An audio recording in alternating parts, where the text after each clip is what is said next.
You have probably collected a bunch of mason jars over the years. Instead of letting them collect dust, let me show you how to turn them into the sweetest little kitsch folk art lanterns using pressed wildflowers.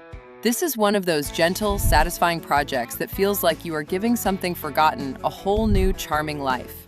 You do not need fancy supplies or years of crafting experience. If you can glue and tie a bow, you can make these. Let me walk you through the whole process step by step so you can create your own. First, gather your supplies. You will need a few clean mason jars. The old blue or green ones look especially pretty, but clear ones work great too. You will also need some pressed wildflowers, decoupage glue or Mod Podge, a small paintbrush, twine or ribbon, and tea lights or battery fairy lights. The fake flickering ones feel safer and cozier at night. Start by giving your jars a really good wash. Soak them in warm, soapy water and use a bottle brush to get into all the corners. Let them dry completely. While they are drying, go through your pressed flowers. You can press them between pages of an old phone book for a couple of weeks. Use daisies, ferns, Queen Anne's lace, clover, or whatever grows near you. The more delicate the flower, the more magical the lantern looks when the light shines through. Now comes the fun part. Take your paintbrush and apply a thin layer of decoupage glue to a small section of the jar. Gently press your flowers onto the glue. You can overlap them, layer different sizes, or create little scenes. I like to put bigger flowers near the bottom and delicate ones near the top, so it looks like they are growing up the jar. Do not worry if it looks a little messy at first. That folk art charm comes from the slight imperfections and organic feel. Once you have covered the jar the way you like, brush another layer of glue over the top of the flowers to seal them. This protects them and gives everything a nice, smooth finish.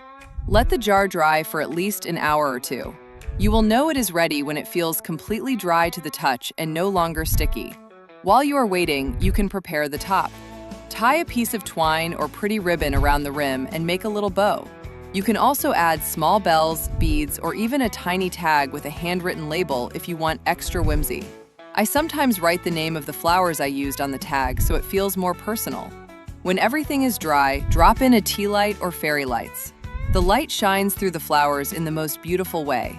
It creates these soft, glowing patterns on the wall that feel so peaceful at night. You will probably catch yourself staring at them longer than you expect.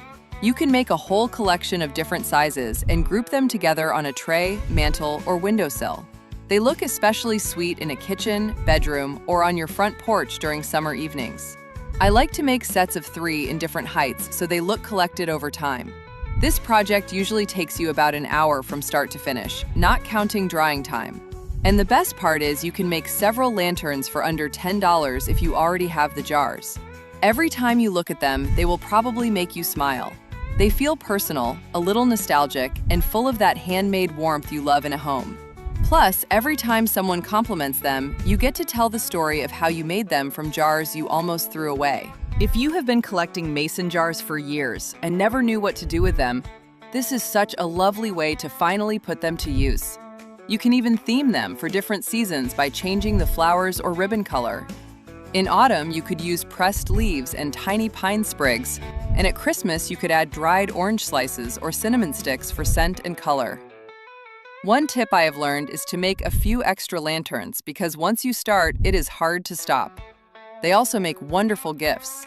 I have given several as housewarming presents and they always seem to be a hit. You can experiment with different techniques too.